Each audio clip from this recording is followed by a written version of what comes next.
accessible, l'investissement est disponible. Il manquerait, Paddy insistait sur l'environnement d'investissement, un cadre législatif transparent, un cadre législatif cohérent, des acteurs pour porter le projet et une transparence totale. Donc avec ces éléments-là, j'aimerais aussi peut-être interpeller notre ami d'Enel pour nous parler aussi et avoir toujours la perspective d'un développeur pour ce qu'il pense de ce que sera le futur des technologies photovoltaïques et les réponses qu'ils peuvent apporter à la problématique énergétique dans le monde et en Afrique en particulier. Merci, monsieur Lamberto. Merci beaucoup. Bonjour. Alors, ici, c'est la présentation. Alors, permettez-moi de présenter un peu notre société. Alors, Enel, on va produire et distribuer et vendre de l'électricité. On le fait partout dans le monde, dans plus de 40 pays. On voit ici, c'est une côté de génération. On va produire l'électricité de toutes sources, nucléaire, thermique, charbon. Et on va bien sûr gérer beaucoup de réseaux et vendre cette électricité. On a quelques 65 millions de clients dans le monde entier. La côté intéressant dans l'évolution de notre société est représentée par la côté renouvelable. On le voit ainsi, sont 38 gigawatts. C'est presque la moitié du part de génération d'une société comme la nôtre. Cette évolution est très importante. On voit ici où on est comme génération renouvelable et on voit aussi les technologies qu'on emploie. Presque toutes les technologies sont l'hydro, bien sûr le géothermique, la biomasse, l'éolien et bien sûr le photovoltaïque. Alors, le photovoltaïque peut paraître un peu petit comparé avec les autres, mais il s'agit de 1200 mégawatts installés un peu partout dans le monde. On voit ici qu'on a des projets, des centrales en exploitation un peu partout. Afrique, on a des développements très importants en Afrique, l'Afrique du Sud et bien sûr au Royaume. Et on voit ici les pays les plus avancés côté développement renouvelable. Bien sûr, au Royaume, les meilleurs projets, les plus grands projets qu'on a, et on est en train de le faire avec notre partenaire Nareva, c'est les 800 mégawatts du projet éolien intégré. Alors, on va parler maintenant de qu'est-ce que c'est le photovoltaïque. Alors, le photovoltaïque, c'est considéré une technologie mûre aujourd'hui. On peut avoir, bien sûr, des évolutions positives, des baisses de coûts, mais pratiquement, c'est une technologie qui est considérée d'une façon meilleure. On a eu des évolutions spectaculaires. Les technologies qu'on va évoluer dans un futur qu'on espère bien proche sont l'accumulation et tous les systèmes hors réseau qui sont des systèmes qui vont donner beaucoup d'électricité, par exemple à des continents comme l'Afrique qui sont énormes et on ne peut pas les électrifier d'une façon conventionnelle. Je veux dire ça. Ça, c'est une chose très intéressante sur des estimations. Ce qui s'est passé dans le monde, dans les photovoltaïques. Alors, on voit dans le passé, il y a cette petite boule blanche qu'on ne peut même pas voir. Dans les dernières années, on a eu la petite boule orange. Et ce qu'on estime dans les prochaines 15 années, c'est d'atteindre ce chiffre énorme de 15 000 mégawatts d'installation photovoltaïque. Alors, ça, ce n'est pas dans le monde. En Afrique, on a eu de dynamiques pareilles. Alors, on a commencé avec un ridicule 78 mégawatts il y a 10 années. Mais aujourd'hui, on est à un chiffre on est autour de 3000 mégawatts installés. Alors, un succès énorme. Et ce qu'on estime, c'est qu'on va atteindre des chiffres encore plus grands. On s'est toujours trompé avec cette estimation, c'est-à-dire qu'on a fait toujours mieux de ce qu'on pensait en avant. Alors, les succès, c'est cette graphique, si vous pouvez la lire, mais elle va nous dire beaucoup de choses très belles. Ce sont les coûts que M. Paddy a expliqués. Dans le monde entier, on a des coûts, des prix d'achat d'électricité avec les photovoltaïques qui sont vraiment, vraiment avantageux. Il n'est pas question de discuter si la technologie photovoltaïque ou éolienne, renouvelable en tout cas, soit ou pas compétitif avec les autres. C'est une bataille que les renouvelables ont déjà gagnée et ont gagné un peu partout dans le monde. Ici, on a pays de toutes sortes et de tous continents. Alors, qu'est-ce qu'il faut pour avoir la dynamique, les mécanismes de transparence duquel on a parlé? Alors, pas question de parler de la ressource, on l'a partout, pas question de parler du besoin, la demande, on l'a partout dans les continents africains. Ce que on a besoin, c'est clairement un prix de la technologie, et on est là, et bien sûr ce qu'on appelle le cadre réglementaire.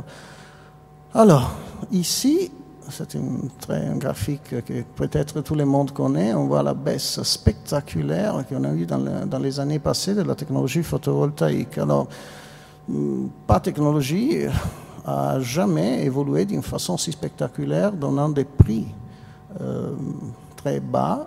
À ce point, les prix, ce n'est pas la seule chose qu'on a dans cette technologie, c'est aussi la rapidité de construction. Si vous avez un projet photovoltaïque ou renouvelable, on va construire un projet dans 1 an, 2 ans.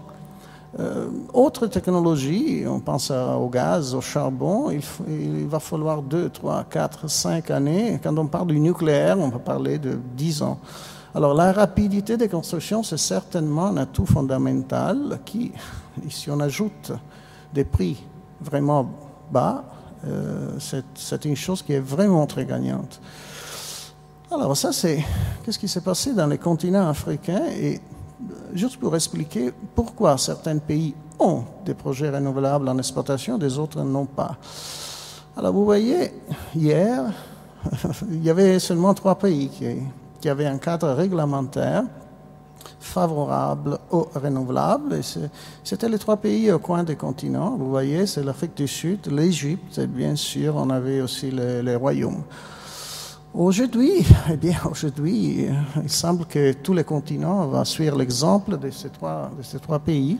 Ils vont se donner des cadres réglementaires, surtout des mécanismes d'appel d'offres transparents, comme on a déjà dit, et clairs. Alors, ça va, bien sûr, les investisseurs aiment ça, et tous les pays qui ont fait ça sont en train d'avoir réellement des investissements dans le secteur renouvelable et sont en train de se doter des usines, des centrales de production d'électricité, des ressources renouvelables.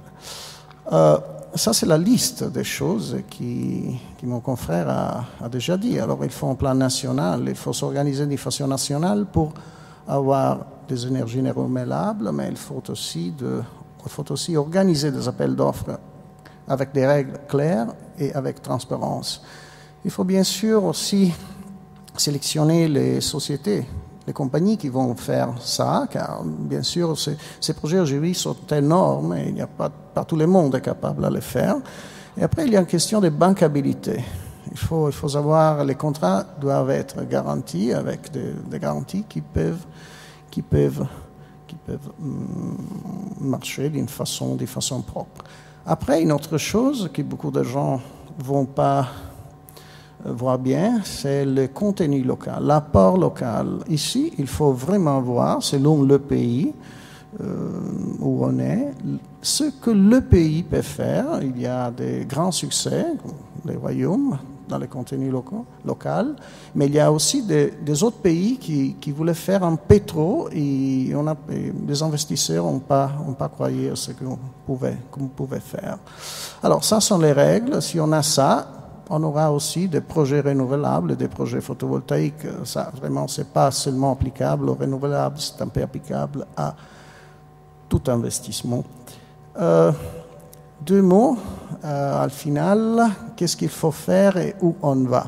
Alors, planning and execution, il ne faut pas se cacher, il faut faire un peu plus vite, on va perdre un peu trop de temps, ça va passer malheureusement dans tout le monde, et il faudrait planifier d'une façon un peu plus un peu plus précise les choses, car les renouvelables peuvent vraiment donner d'une façon rapide l'énergie le continent a besoin.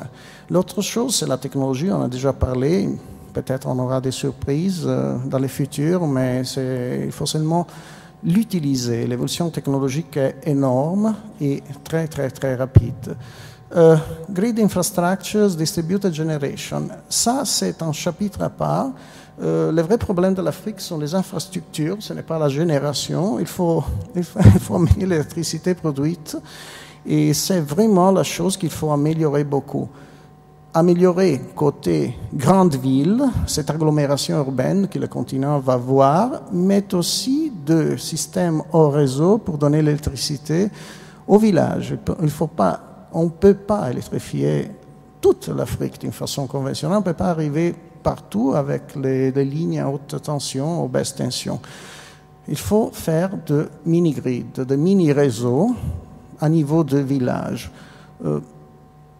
L'Europe, le continent européen, s'est électrifié de cette façon. On avait beaucoup de mini-réseaux qui, tout ensemble, ont fait ce qu'aujourd'hui, c'est le réseau européen.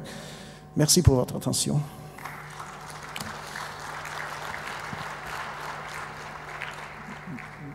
Merci, Dr Lamberto, pour cet exposé clair, bien illustré. Et vous me donnez une bonne perche pour interpeller Monsieur Dirk de Bild de Siemens.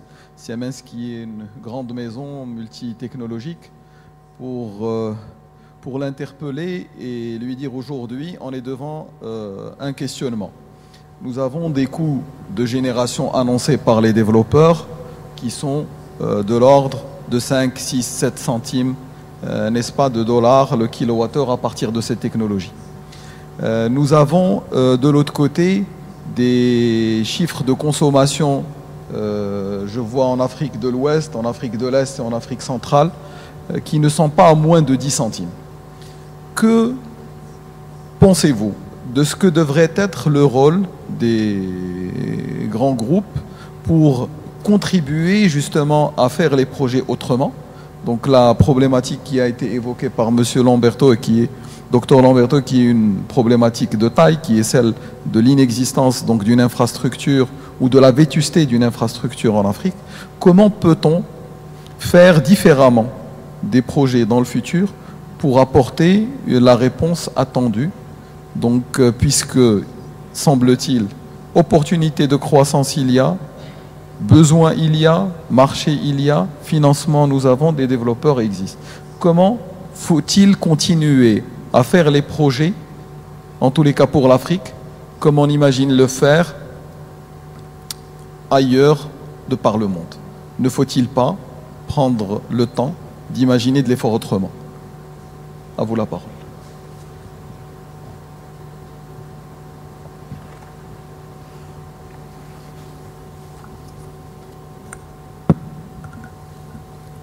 Monsieur Amran, bonjour tout le monde, bonjour à tous, bonjour à toutes.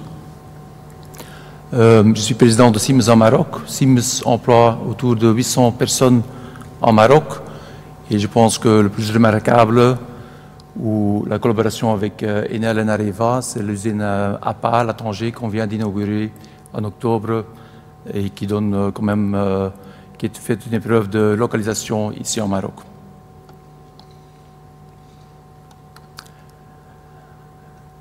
En 2025, la moitié de l'électricité mondiale proviendra des énergies renouvelables. En 2030, il est presque entièrement renouvelable. Honnêtement, je ne pense pas que l'accélération sera si vite, mais comme mes prédécesseurs ont déjà dit, l'accélération et le changement vont beaucoup plus vite qu'on peut estimer. On sous-estime toujours ce qu'on peut atteindre. Et ça demande certainement des adaptations, pas seulement à des sociétés comme Siemens, point de vue technologie, mais aussi à ceux qui génèrent l'électricité, à ceux qui distribuent l'électricité, à ceux qui définissent le flux de revenus et aussi aux consommateurs.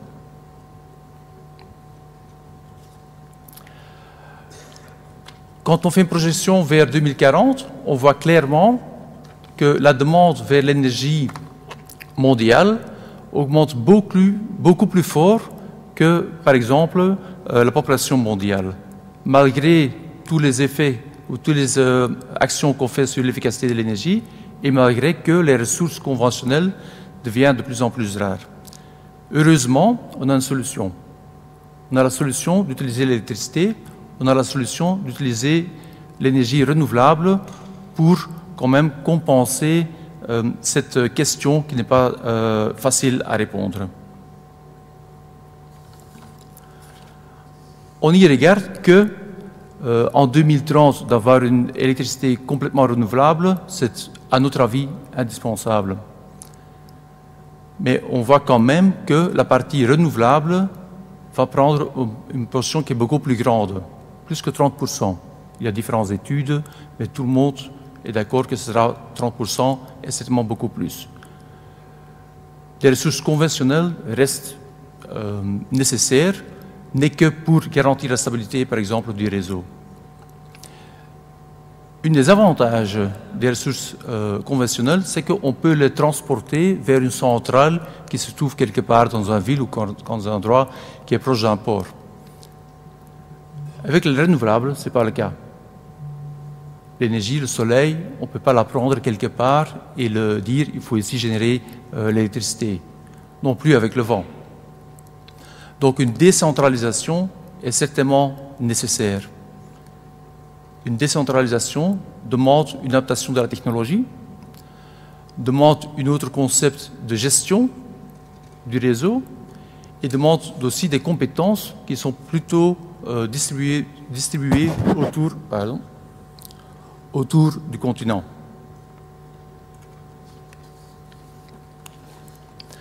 Qu'est-ce que les consommateurs attendent d'une énergie? Ils demandent que l'énergie est abordable, que l'énergie est fiable et que l'énergie est durable. Maintenant, avec les technologies classiques, c'est clair que ces trois paramètres sont accomplis. Il n'y a pas de discussion.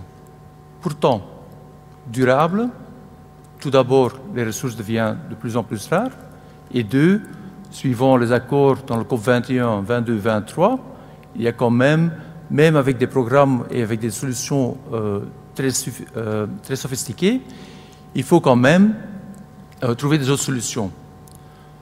Il y a 10 ans que les renouvelables étaient subventionnés ou ont un coût qui n'était pas compétitif. Aujourd'hui, et je pense que le Maroc fait preuve, par exemple avec le parc éolien et le programme de 850 MW, que l'énergie renouvelable est très compétitive, est fiable, est abordable, est certainement durable. Maintenant, l'intégration autour du globe, ça dépend beaucoup des paramètres. Nous l'avons entendu ce matin, ça dépend certainement de la politique, mais ça dépend aussi de la région, la disponibilité des ressources et de la législation. Par exemple, en Allemagne, on voit que l'intégration se passe plutôt bien, mais nous constatons aussi que la stabilité du réseau, l'infrastructure, demande quand même encore des investissements. Et on y regarde que la maintenance et l'opération des centrales classiques pose une question économique qui risque d'avoir un impact sur la stabilité du réseau. Sur les États-Unis, je pense que tout le monde est bien au courant qu'avec le changement et les élections qu'on a eu lieu, que la politique a fort changé. C'est plutôt une politique État par État, et c'est aussi une politique plutôt à nouveau vers le gaz et vers le charbon. En Chine, nous voyons que les renouvelables commencent à bien s'intégrer, le charbon et même le nucléaire restent quand même primordial, mais là, nous constatons aussi que l'intégration des renouvelables dans le réseau cause des problèmes pour la transmission et pour la stabilité. Et que pensons-nous sur l'Afrique? Honnêtement, je pense que l'Afrique va sauter au moins une ou plus de générations et vont profiter de leur expérience autour du globe. Et pas seulement dans la transformation énergétique, aussi dans l'industrialisation, aussi dans tout ce qui est transport, aussi dans tout ce qui est télécommunication. Mais l'exercice ne sera pas facile. Une population qui est plutôt rurale et quand même une urbanisation qui se fait. Une infrastructure, comme mes prédécesseurs ont dit, qui demande quand même énormément des investissements et certainement adaptée à la population rurale. Les moyens qui ne sont pas toujours disponibles, pourtant, ou accessibles, est peut-être un meilleur mot, ou mis à disposition. Et vu de la distribution, on a besoin d'une technologie qui est quand même très avancée. On peut penser à, par exemple, des solutions de stockage, à la gestion de revenus de flux. Et cela demande un investissement sur le capital humain sur le continent pour gérer, pour maintenir les installations qui sont installées autour du continent. Regardant vers l'Afrique, nous, Siemens, pensons que le solaire, c'est la solution, même plus que le vent. Vu que la géographique et la population rurale, nous sommes aussi convaincus que des installations décentralisées à plutôt des faibles puissances seront plus optimales que de vraiment d'avoir des très grandes installations avec une distribution par des grandes lignes de distribution des réseaux nationaux qui sont installés. Et c'est clair que le marché sera géré par des investisseurs privés. Quels sont les défis? Tout d'abord, la subvention, par exemple, des ressources classiques. Parlons du gaz, parlons du pétrole. 2. Législation, la politique. 3. Développement des compétences locales. Maintenir les installations. Même que la technologie se réalise à coût réduit, même que l'opération se réalise à coût réduit, il faut quand même le maintenir parce que c'est la disponibilité qui sera la clé pour avoir une énergie qui est fiable et qui est durable et qui est abordable. Et 3, le développement technologique, certainement, pour toujours plus avancer et d'avoir des installations qui sont encore plus performantes. Vous voyez ici une map, une carte de l'Afrique, et les zones les plus foncées montrent les opportunités ou la puissance de transformer l'énergie solaire vers l'électricité. Donc, l'Afrique est vraiment bénie autour du monde pour les installations qui sont photovoltaïques, comme par exemple à Nord, qui sont CSP, pardon, qui sont par exemple photovoltaïques, mais peut-être aussi pour les installations qui transforment en indirect l'énergie solaire vers l'électricité, par exemple avec un programme local, avec la société PEPS qui transforme d'abord, qui brûle les déchets et qui produit du carbone et après de l'électricité avec leurs installations. Tout cela, on peut intégrer dans un petit microgrid avec peut-être encore une génération conventionnelle, avec des ressources que ce sont des batteries, que ce sont de l'hydrogène, que c'est du géothermique comme stockage de l'énergie, et c'est la gestion de tout cela qui va causer la fiabilité. La fiabilité, pour moi, est importante et clé pour encore réduire les prix.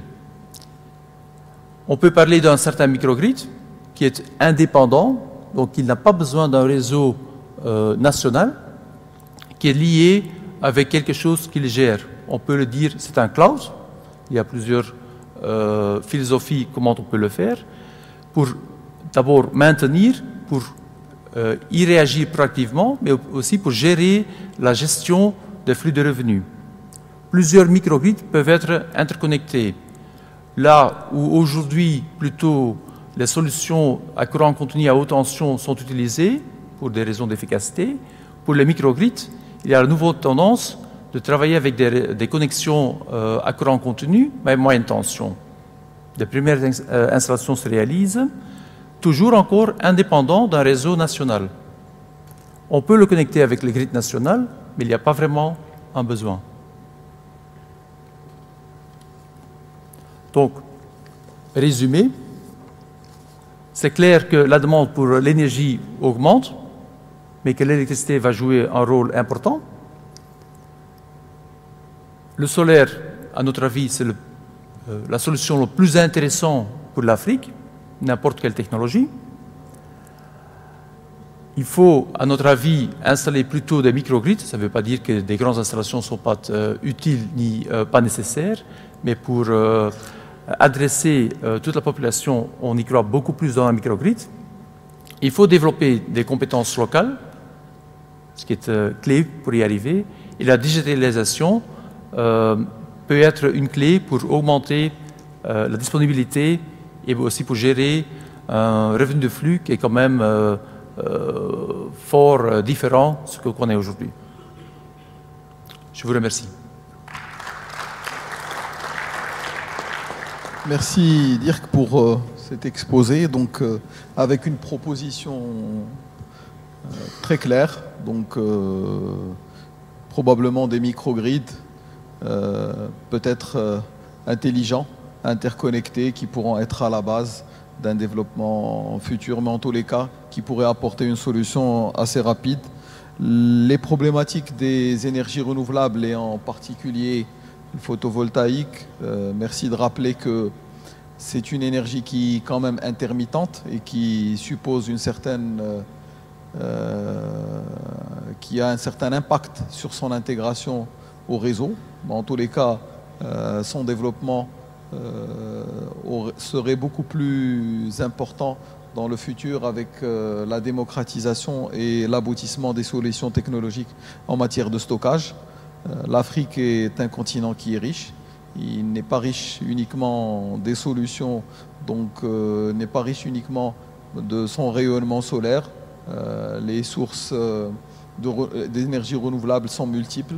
Donc on n'a pas cité l'hydro, on n'a pas cité la biomasse. Tout cela peut constituer absolument et merci de le rappeler, un mix énergétique totalement performant pour apporter une réponse donc justement à cette fracture énergétique qui malheureusement continue de persister au niveau de notre continent. Donc sans plus tarder, j'aimerais donner la parole à Dr John, qui est un industriel qui est venu au monde de l'industrie à partir de la recherche. Il a contribué au développement et à l'intégration de nouvelles, en tous les cas, de nouveaux développements au niveau de la technologie photovoltaïque. Alors on aimerait bien, s'il veut bien, nous apporter son éclairage par rapport au sujet du développement du photovoltaïque donc dans le futur et en Afrique en particulier. Dr John, s'il vous plaît. The floor is yours.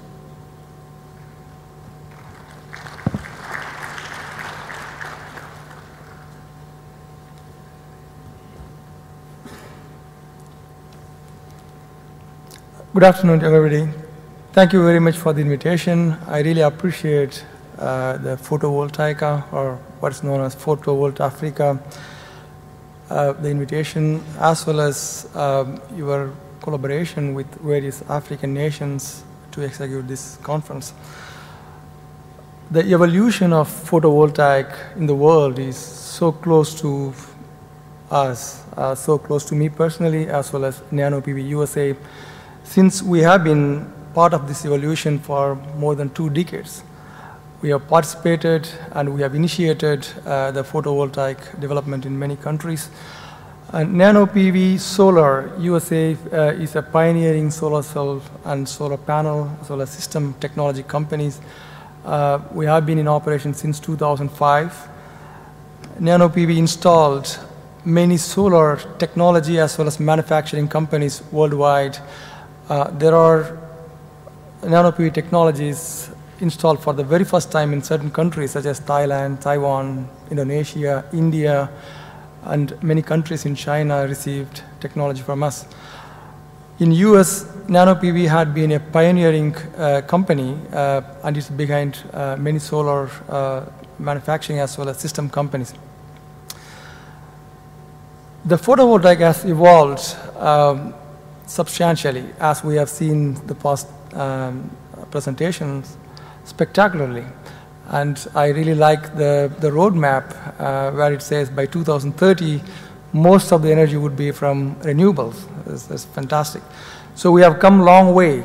We come the days of counting solar as a replacement for candle lights, kerosene lights, or rural electrification, to all the way to talk about the solution for the energy mix for the whole world's need. It's a substantial progress. And we have to see if all the countries benefit from such an evolution. Interestingly not.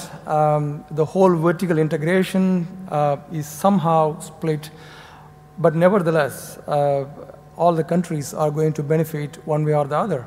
So how much is going to be the benefit for the local economies as well as the countries? That requires some kind of analysis of the present scenario.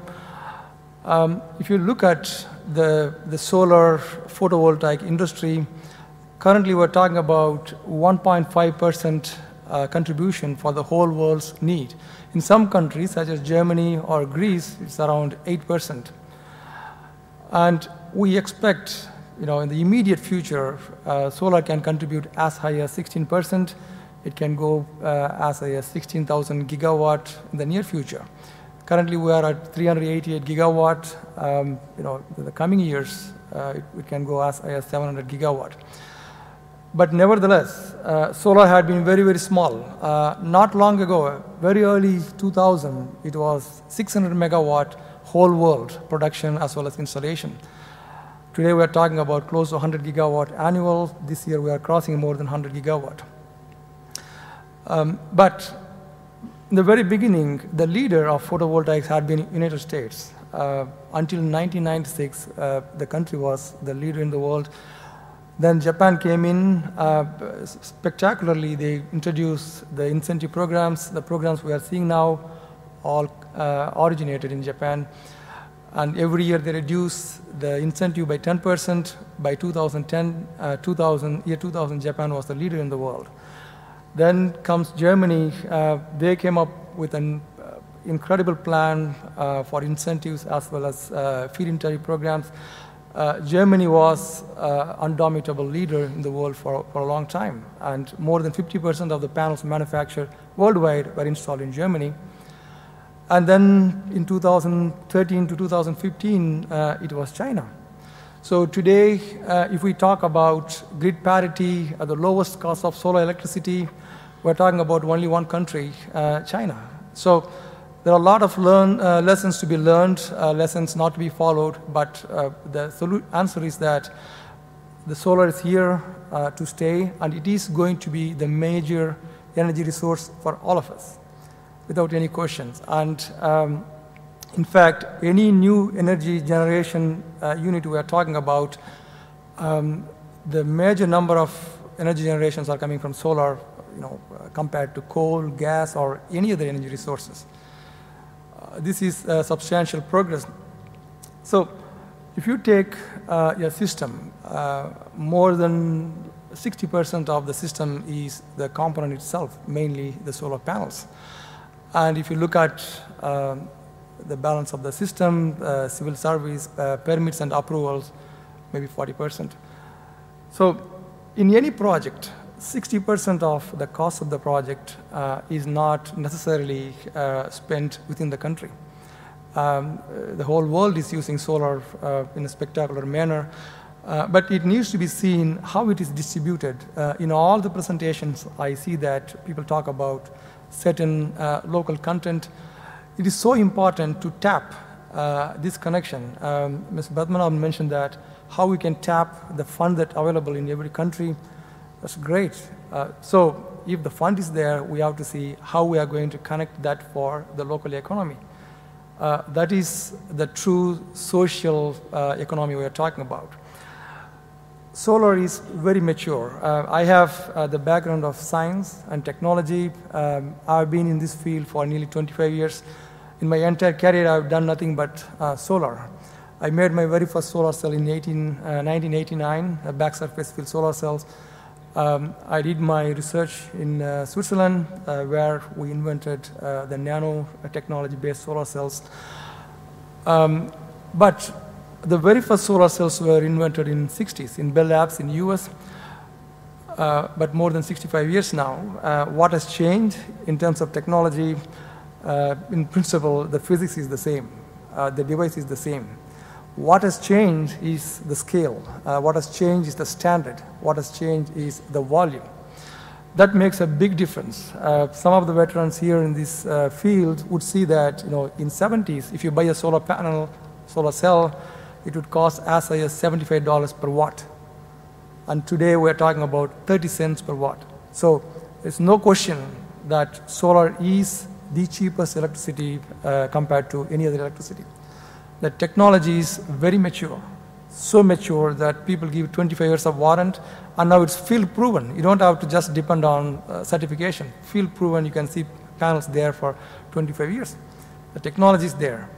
Countries which started from the scratch over the year, over the decade, came from nowhere to like 75% market share. Countries such as China. So why can't this be adopted in all the countries we're talking for evolution of solar PV? In fact, every country can do. For Morocco, we have been initiating solar technology and manufacturing since 2013. Every country has its own learning curve, and they have to go through this learning curve by looking at other countries. Ironically, the countries that has highest resource, solar flux, and highest need for solar PV are the countries who joined the wagon the last time. It might be because of the finance, but it may not be the answer, because I heard that there are finance available.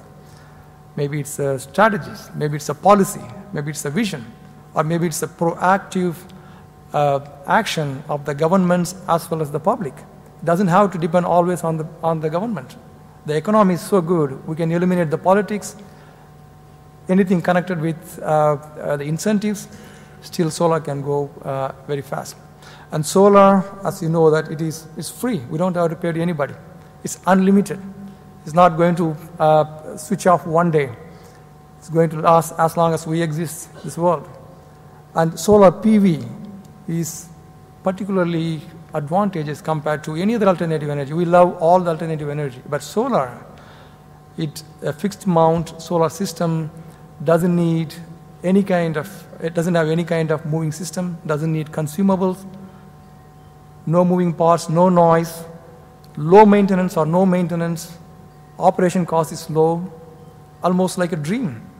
That's one of the reasons why I wanted to focus in my entire career on solar. This can make a big difference. In early 2000, there were 2 billion people in the world without electricity, 2 billion people, mostly in Africa. India itself had 300 million people without electricity.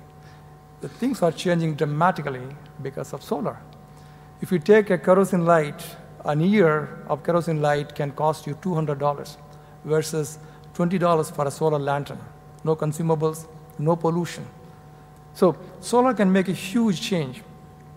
But how it can be adapted? I talked about US, Japan, Germany, and China. This can be done by any country. All the resources are there. The technology is very mature. We can move forward by integrating the resources of technology, manufacturing, and the system with the policies, so that we can tap the 60% of the system costs to the local economy. It is not just only going to generate local jobs. It's going to give rise to secondary industries, raw materials, and energy independent, so-called. So this is going to be very interesting to see how things are changing, and the focus on renewable energy, particularly solar for Africa, is mind-boggling. The vision of Siemens is very, very interesting. What he just mentioned is that what is going to happen is that more importance to the microgrid, and independent energy producers can play a major role. So I really would recommend, in essence, all the government policy makers, as well as project developers, private as well as sovereign entities, they can definitely look deep into the whole system, vertically integrated system, and then they can see where they can add values. The financial resources are available everywhere. Again, Mr. Batmanor mentioned that no fluctuation for 25 years. How many solutions you can have like that? No fluctuation of the currency, and there is a committed payment for the next 25 years. And your operation capital is very, very less. In my opinion, there are very few solutions you can compare with this one.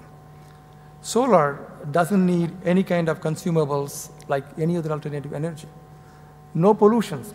In terms of material system, we are talking about various systems. Even solar, so-called environmentally friendly technology, but there are materials that can cause environmental hazards, but we can also focus on material system that is non-toxic, energy efficient, and highly abundant, and less expensive. So again, I would like to congratulate all of you, and we would like to move forward, continue the trend. In my college days, they used to say that there will be an Armageddon in this world when all the energy resources are going to run out. They say it will take 90 years. Then they say it's going to happen in 2060. But no, in 2030, we're going to see most of the energy resources coming from renewables. But I am a very strong supporter of solar PV for very obvious reasons. There is nothing that comes close to solar PV compared to any other energy resources. With that, I would like to thank all of you for your attention. Thank you. Thank you very much, Dr. John, for this very impressive presentation. And I invite Dr. Nuna de Souza to share with us what are the latest R&D works around this technology and what can we expect for the near future. Madame et Monsieur, bonjour, bon après-midi. Je voudrais remercier l'organisation pour l'invitation. C'est un plaisir pour nous d'être ici une autre fois, depuis 2 ans que nous sommes allés à Photovoltaïque à Casablanca, pour partager notre expérience dans cet événement. Maintenant, je vais faire la présentation en anglais, je vais m'excuser. So, R&D Nester, it's a company, it's a research center, a joint research center by REN, which is a Portuguese TSO, the transmission system operator, together with State Grid, which is an investor in Portugal in REN. And we perform applied research and innovation in projects and services.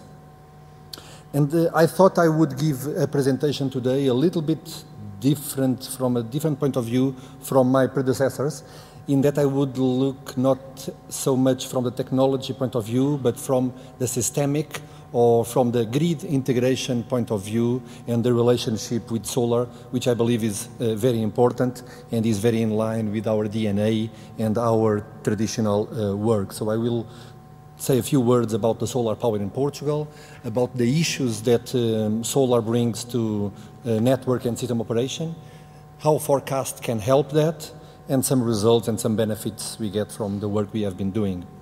So as you probably know, so Portugal has a great potential of solar power due to its geographical positioning. There are also a lot of political measures, and so in line with the framework that was also discussed during this morning, that the framework is very important for the development of a particular solution or technology.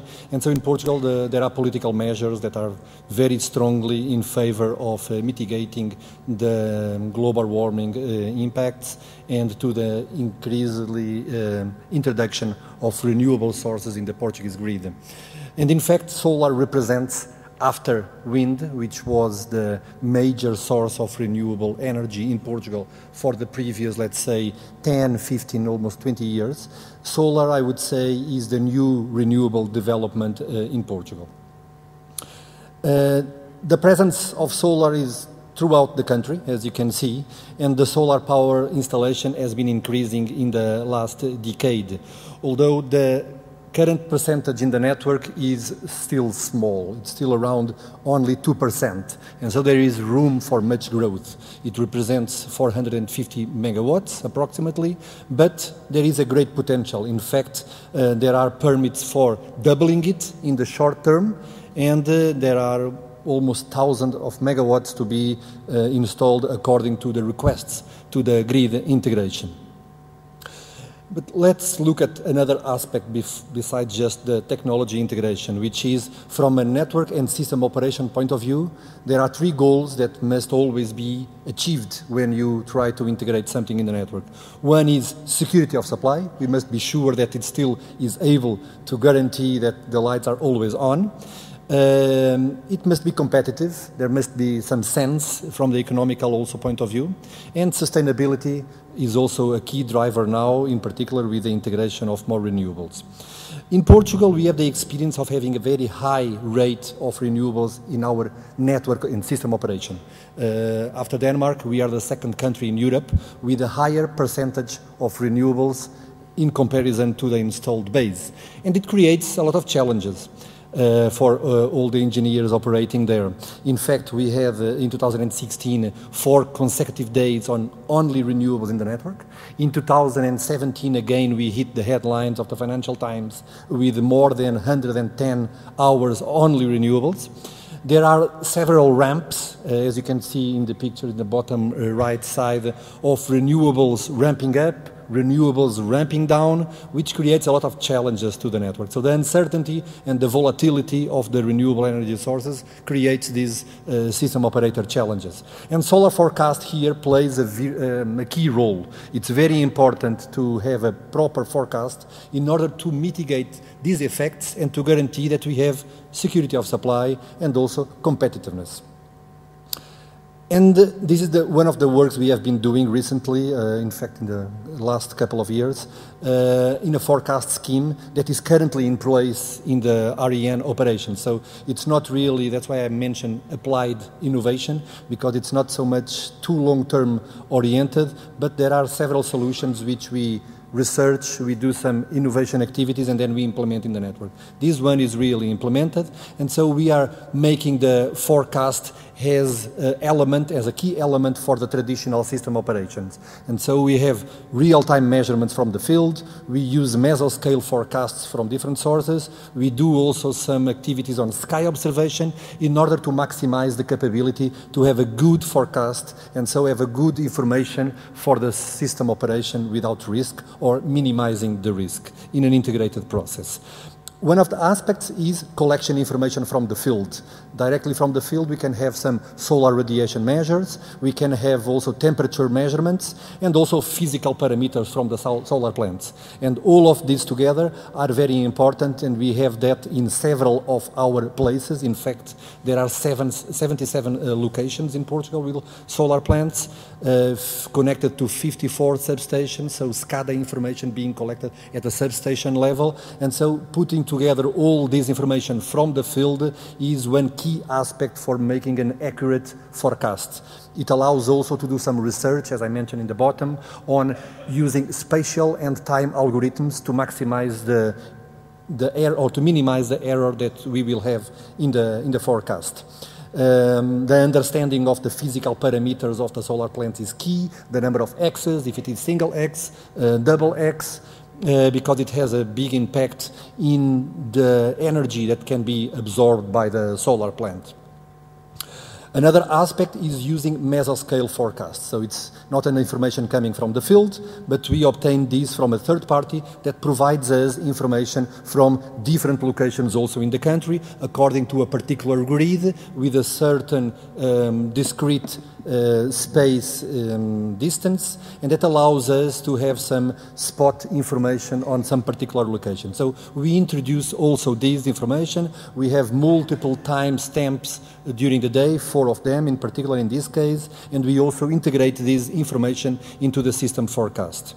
Finally, and this is a new area, let's say, we are looking from bottom up to the sky as well. And here we have sky cameras, And with Sky Camera, what we are doing is getting snapshots from the sky.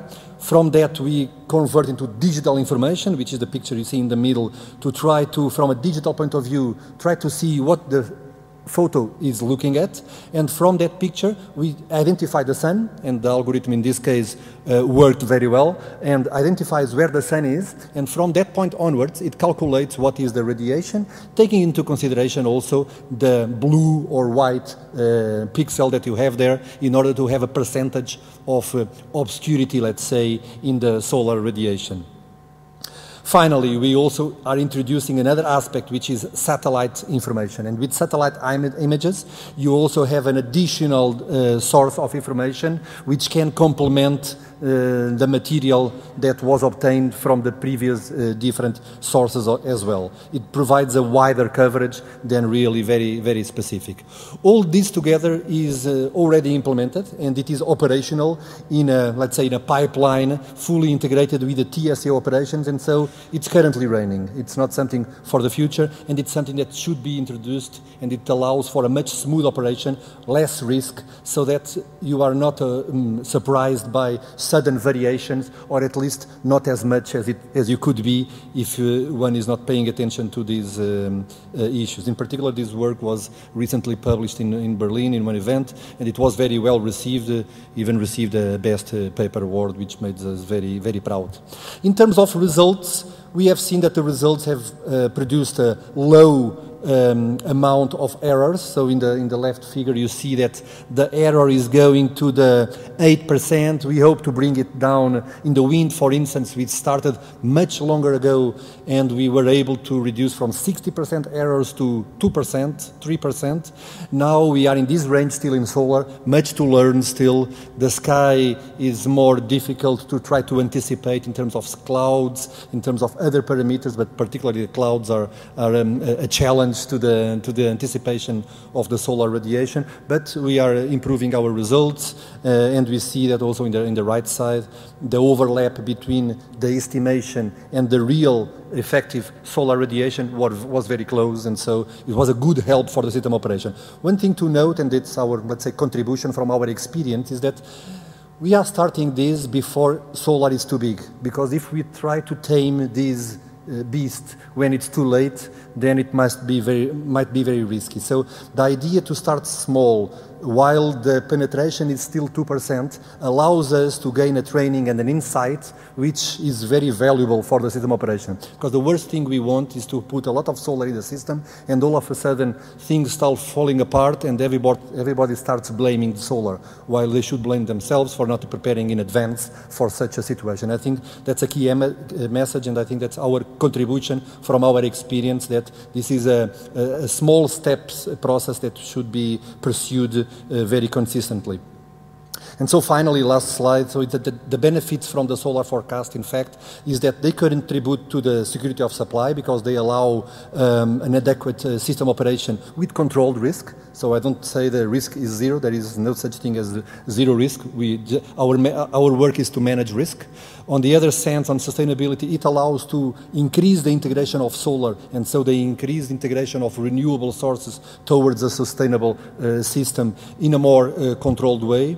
And also from the competitiveness point of view, if we are able to forecast it precisely or more precisely, we avoid making dimensioning, which is over-dimensioning in the network. And so we will allow the network to be cost-efficient, or at least as cost-efficient as possible, and so good for the consumer as well. And I think that these three aspects are very important. So the increased solar capacity, we see that as it increases, the amount of non-conventional generation, with all its fluctuation and variability, will create a pressure in the system operation, and so a higher degree, as it was mentioned before also by Enel, I believe, that infrastructure and higher interconnection is key as we move into a system where it has much more variability. Instead of controlling it only locally, if we have grid infrastructure and grid connections that allows to trade energy with countries nearby, it allows for a much smooth operation and averages all the risks that might occur in a small, detailed and controlled location. And so that's our contribution more from a system operation point of view. I hope it is helpful for everybody. Thank you.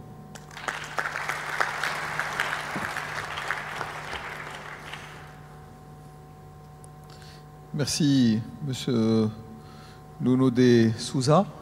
Alors, peut-être qu'on va changer un peu de perspective, essayer d'animer un peu le débat. Je voudrais rebondir sur ce que vous disiez tout à l'heure. D'abord, je vous remercie d'insister quand même, bien que la technologie photovoltaïque soit bancable, soit mature. Ceci n'empêche pas que les travaux d'optimisation, de recherche, peuvent encore améliorer autant l'efficacité ou l'efficience, mais aussi la façon de concevoir les projets, l'optimisation de leur intégration au réseau, tout ce qui peut être en liaison avec la prédiction du productible et son intégration, et tout cela sont des éléments qui viennent renforcer les capacités, en tous les cas viennent lever le plafond qui pouvait être mis par les électriciens qui sont souvent très conservateurs quant à la puissance qu'on peut intégrer des énergies, en tous les cas renouvelables, appelées intermittentes. Donc, alors, peut-être pour rester sur ce créneau, et puisqu'on parle de l'Afrique, il faut quand même poser des questions. Est-ce qu'aujourd'hui, les panneaux photovoltaïques qui sont produits le plus souvent pour servir des zones géographiques, le plus souvent du côté, donc on va dire, donc en Asie ou en Europe, est-ce que les panneaux photovoltaïques répondent aux normes? Donc est-ce qu'elles sont adaptées à des environnements tropicalisés? Est-ce qu'aujourd'hui il y a encore un besoin de travaux supplémentaires sur la normalisation de ces technologies pour qu'elles contribuent justement, ou en tous les cas pour qu'elles puissent être, comme vous insistez dessus tout à l'heure, pour qu'elles soient reliable, pour qu'elles soient donc opérationnelles durant toute la phase d'investissement, et que de donner tout le confort nécessaire à l'utilisateur, à l'investisseur, mais aussi à l'exploitant, comme ça a été dit. Que pensez-vous aujourd'hui de ce que seraient, en tous les cas, les travaux de recherche encore nécessaires dans ce secteur-là, et par rapport à cette perspective en particulier? Vous pouvez utiliser le micro. Oui, s'il vous plaît. Yes, I think it's very important to make sure that all the devices and equipments are in fact prepared for this integration. And so one element which is very important from the different countries is to make sure that the grid codes that allow for a proper integration of the technology in the network are in place. That is something that also in Europe it started first in a less coordinated manner, but increasingly in a more coordinated manner. So having proper grid codes that explain how should the different devices work in the network is key. In particular, the issue with inverters. To make sure that situations that created some panic in the past in some countries do not occur, and to make sure that they are able to be sustainable in a particular network. So as you were asking, the ability and the solar panels and all the devices to make sure that they work in the proper environment and in the proper conditions, and so it depends on the network conditions and the network situation. Another aspect also is to make proper simulation and proper studies in terms of grid reinforcement needs and the ability to, in fact, receive all the energy that is generated. So I think that as the amount of energy and volatile sources of energy comes into the network, it's very important to look from this, let's say, systemic and system point of view, the integration, and to avoid curtailments, to avoid the inefficiency in the system. And so looking in these aspects from the technology point of view for the grid ability to recover it, and the ability to integrate in the network without jeopardizing the operation, I think are key elements. Also in the research side, looking into the ability for these renewable sources or renewable power units to participate in the ancillary market, because they have no inertia. And so, although the wind farms, they still have a bit, but the ability to have some primary reserves and the ability to guarantee that the network does not suffer sudden movements which can put in risk the operation are key elements that are still being researched in order to make sure that in the grid side there is still inertia, even if it is generated synthetically, that can emulate what the previous power plants would do in the network. Thank you. Thank you very much. Dr. John, any comment, any complementary comment? Yes. You hear me? As I mentioned, the solar especially if I may, can you give us more insight on what could be the value added of the integration of all this new IT technology to the energy management, and especially for intelligent grid and smart grid, to the optimization of the integration of renewable energy and intermittent energy in particular? Absolutely. So the solar panel itself is very mature. As you know that it has been tested time and again. The certification process by IEC and UL, they are very vigorous and they are field proven right now. And we go even in minor details like the environment of agricultural field, or are you going to be next to the beach, or in the environment where there is a salt corrosion, things like that. Everything is worked out, and this is systematically studied. If a panel is genuinely certified for IEC or UL standards, they got to stay at least 25 years in the field. These solar cells are sandwiched between two glasses, and as good as any church we see that was built in 12th century, the solar panel needs to last for a long time. But what you mentioned about the smart technology, smart grid, is something that need to evolve. One of the presentations, what we saw was that maybe the high voltage lines are not needed, microgrids are needed, independent IPP can initiate those things. The smart technology, smart grid technology has evolved in a great way. The monitoring, operation, maintenance, they have evolved in a big way, but the synchronization still need to happen. In that sense, even the United States, we see that the grid was built several decades ago, and we need to change it. And grid availability is a question, and this need to change it for good. And this is dramatically changing, and grid availability, peak shaving, all need to be taken into account. But from the side of the panels, we have a great freedom to change the panels, the customization. We can change the voltage as we want. We can change the current. We can change the size, shape, colors as we want. And we can make the solar panel as a building element, wall as the solar panel, roof as the solar panels. So now we are talking about refining the technology rather than something need to happen newly. One thing we may have to think is that now most of the solar farms initiated 2 decades ago, they are all maturing right now. There are 2 things that can happen. People need to change the place from solar farm to something else, or they want to replace it with high efficiency, or in very unlikely case, 2%, the solar panels are not performing. In that case, they have to go for recycling. Recycling is one of the major things people have to take into account as a technological evolution. Okay. Thank you very much. Paddy, this is a very amazing perspective, but should we stop? Should we wait for those innovation, for those progress to handle the need today? How smart should we be to find the good solutions to African-specific reality when it comes to bringing energy and electricity in particular? Thank you. It's a very important question because it's one that plagues a lot of people's minds, but the answer is very, very straightforward. Why? Because the cost and the impact of not having energy far outweighs having energy at a price to start with.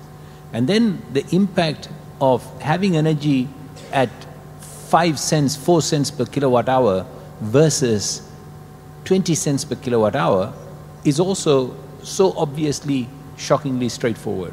So for me, the issue is you start deploying, continue to take advantage, because what is going to happen? The reality is you are starting from a low base in whichever country you are in. So you start deploying 50 megawatts, 100 megawatts, 200 megawatts at 5 cents, 4 cents. Over the next few years, as technology improves, costs continue to come down, we end up with 2 cents.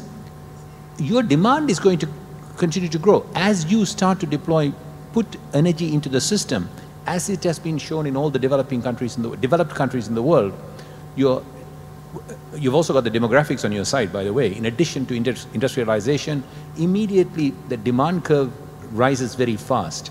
So you, in 5 years' time, will be looking for 1,000 megawatts. You started out looking for 100 megawatts, you end up looking for 1,000 megawatts. And that is the time at which you're going to have 2 cents per kilowatt hour. So in 10 years' time, you look back, you would have ended up having an average cost of 2 peanuts. It's very, very straightforward. So there is no reason, no justification whatsoever to hold back, waiting for some future cost reduction. Very straightforward. Thank you very much for those quotes. It's typically very important to insist, and you are right to put it on the table. When it comes to energy and when it comes to prepare or to make available energy to a country, it's a matter of a portfolio that should be taken into account, and it's a weighted, pondered average of cost and on the time, and it's a very important thing that thank you for coming for that. Coming back to Dr. Lamberto, you have the responsibility of Africa Green, NL Green Power. What are your next very future projects in Africa for 2018? What will you do? We are developing projects here in the kingdom, and we are going to start projects in Ethiopia, for instance, and we are going on with our projects. Which technology is it? Well, here in the kingdom it's wind, while in Ethiopia it's photovoltaic. Those are the technologies which are at best deployable in the continent. Of course, we are looking for instance, geothermal. All the Rift Valley it's a wonderful place to develop things, but you know, geothermal developments take a lot of time. So we are not ready to tell now if we are going to build a geothermal power plant in those places. But I mean, 2 things about the technology. You know, we are speaking as photovoltaic as if it was a technology like geothermal, 100 years old. Absolutely not like that. We are speaking of something that has 10 years, something like this, and should be monitored, I mean, from the operational point of view. The second comment on what said Paddy, we are facing, we are facing this renewable revolution where we are already waiting for another revolution, which is the digital one, which is going to change the way we are conceiving, but probably not the production, in which PV will be very important, but for sure the way we distribute and we utilize the way we will, I mean, employ the energy. Thank you very much. Just before giving the floor to the assistants and to give them the opportunity to ask and question to our panelists, one last question, Dr. Bild. You mentioned one dimension that we did not go through it, the economic development that go through the development of projects. You spoke of the necessity to have